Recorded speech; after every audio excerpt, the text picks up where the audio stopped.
Hello there, welcome to the channel. My name is Evans, and in this video I just want to go through how I set up the Sony A7IV with the Smallrig cage on the DJI RS2 gimbal. So here's a quick overview of the setup we'll be using for today. So we're using the Sony A7IV with the Smallrig cage installed on it.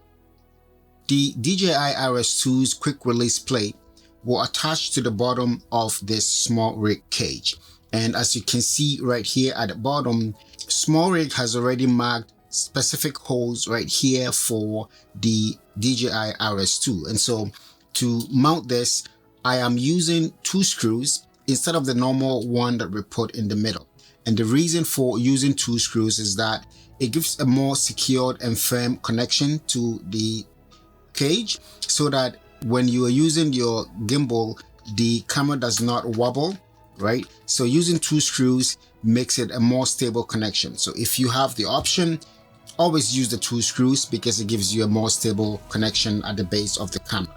For lens, I'm using the Tamron 17-28 f2.8 lens, and there's three main reasons why I choose this lens on the A7IV. One is because of the crop factor that we have when you're shooting in 4K 60. And so having that wide angle lens at 17 kind of allows me to compensate for that crop when I need to go into a wide angle shot or to shoot in 4K 60. The second thing is that this is a very affordable lens. It's a budget lens from Tamron, but you do not really sacrifice on much on quality. It's a high performing budget lens, and I like using this a lot on the A7IV. The third option why I chose this lens in particular, and especially in relation to gimbal use, is that this lens zooms internally. So as I zoom, you will realize that the lens barrel is not protruding out. So as I go from 17 all the way to 28, the lens length still remains the same. And this is really valuable for gimbal work in the sense that when you zoom in or zoom out, it does not affect the center of gravity as much, right? So once you balance the gimbal and you zoom in and zoom out, it helps to maintain that center of gravity.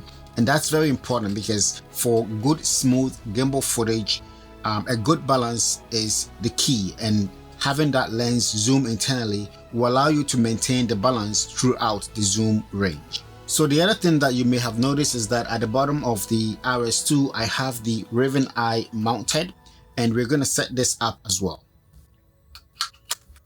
So let's go ahead and mount this camera on the gimbal and start the cabling work. For cabling, there's three pieces of cable that we're going to use. Cable number one is a simple mini HDMI to a full-size HDMI cable.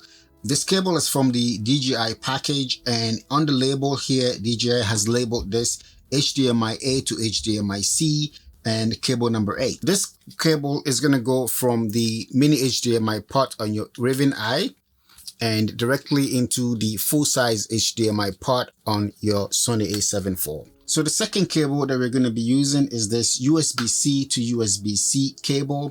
On the DJI package, this is labeled cable number 1, and this is going to go from the camera's USB-C port, and I'm going to run it at the bottom here, and this is going to go back and connect into the gimbal. The very first port right here at the top on this gimbal, it's going to go in here. That's your camera control port, right? So you need that to be able to trigger and record from the gimbal. And then the last piece or the last cable that we're going to be using is this cable here. This is another USB-C to USB-C port. This is labeled cable number 7, but this one has one end angled and the other one straight. The angled end is going to connect right here to the bottom of the Raven Eye. And then this is going to come in to the very bottom part here on the gimbal to connect the Raven Eye to the gimbal. So you may have noticed that I'm not using the follow focus model. Well, my Pro Combo kit comes with a follow focus model, but I don't use it as often, and that's just because the autofocus on the A7IV is more than good enough and works in most situations. And so I don't use that follow focus module as much. And even when I do, I don't use it for focusing. I normally would just put it on the zoom ring instead, because it allows me to use the knob here to zoom in from 17 to 28 without having to touch the lens itself. So if you want to use it that way, you can have it set up and use it that same way. Now that we have this set up, let's begin to balance this setup. And I'm going to run through these balance tips very quickly, but it's a basic setup, and I will leave a video link here that goes through the details of balancing. So if in case you want to learn how to balance this properly, you can check that video. But at a high level, this is how you balance this setup. First, I'm going to unlock this and set it up straight like that. And the first thing is to point the camera upward like this, facing up. And your goal is to make sure that when you put the camera up, it does not tilt forward or backwards. If it does, just release this lever, unlock this lever, and if it tilts backwards, you're going to shift this forward. If it shifts forward, you're going to bring this backwards. Once you get it to the center where it can face up straight on its own, lock this in place, bring it down here like that, unlock the lever on the side here for the quick release plate, and if it's tilting forward, bring it backwards. If it's tilting backwards, bring it forward. When you are fully balanced, you want the camera to be able to stay straight on its own. As you can see, this is leaning a little bit forward, so I'm going to unlock this, bring it back until it stays straight on its own, and then lock this lever back up, right? And then you can leave it and go play around, and it should always stay in whatever position you leave it in. Then you know you are fully balanced. That's it. I'm going to lock this axis in place. And next, we're going to balance the row model. So to balance the row model, you unlock it at the bottom here.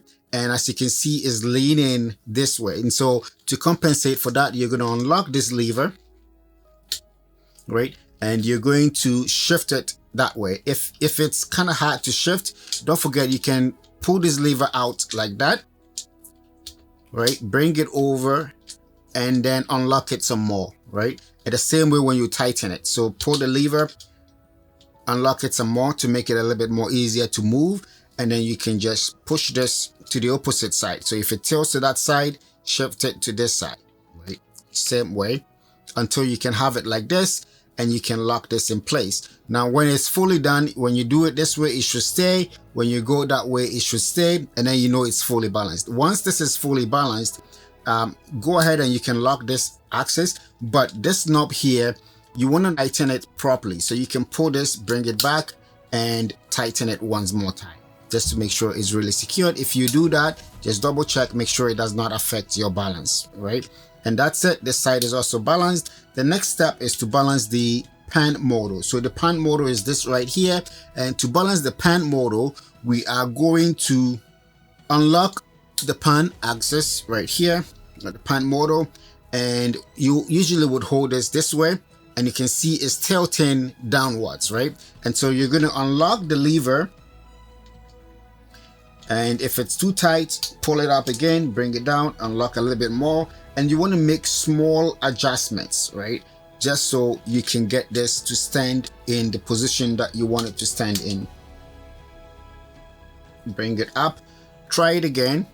Your goal is to have it stay in the middle without going up or down, right? And that's where you can see it's standing straight. It's not tilting up or down, right? If it tilts up, you can move it backwards. If it tilts down, you can move it forward to get it balanced. And then there you go. Once it's balanced, tighten this, pull the lever, bring it backwards, tighten it again, pull the lever, bring it back, and make sure it's tight enough, right? Double check your balance to make sure it's good, right? And there you go. This axis is also balanced. If you want to, you can go around again and make sure that everything is properly balanced. So there you go. That's how I do the balancing part. Now, a few considerations to note is that before you start to balance the gimbal, make sure that everything that you're going to be using is on the setup. So if you're going to use the wiring, the cabling, make sure it's all cabled up. If you're going to use an ND, make sure you have an ND on it. If you're going to use, you know, a mic on top, make sure you have the mic on top. And importantly, make sure you have your SD cards and your batteries in there before you start the balancing process. If you want to use the screen open, then make sure you have it open before you balance. I usually don't do that. I like to keep my screen like that when I'm behind it, so I balance it this way. But if you want to balance with the screen open, you can. It's the same process to balance and it works perfectly. I've tried it so many times. So now that the balancing is completed, make sure all your motors are unlocked and then turn on your gimbal.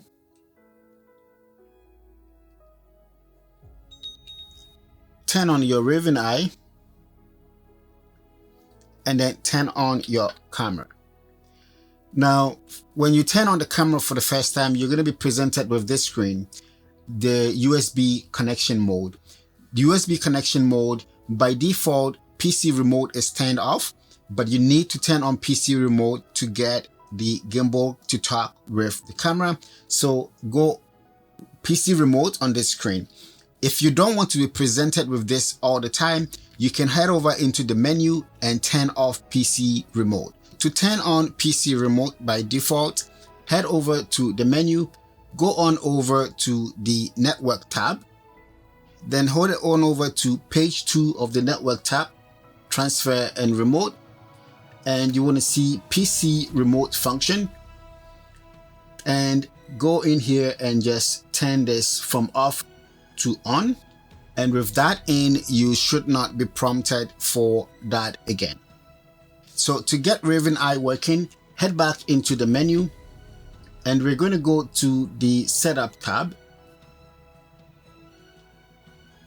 And we're going to go over to the external output settings. Then take a look at the HDMI output settings.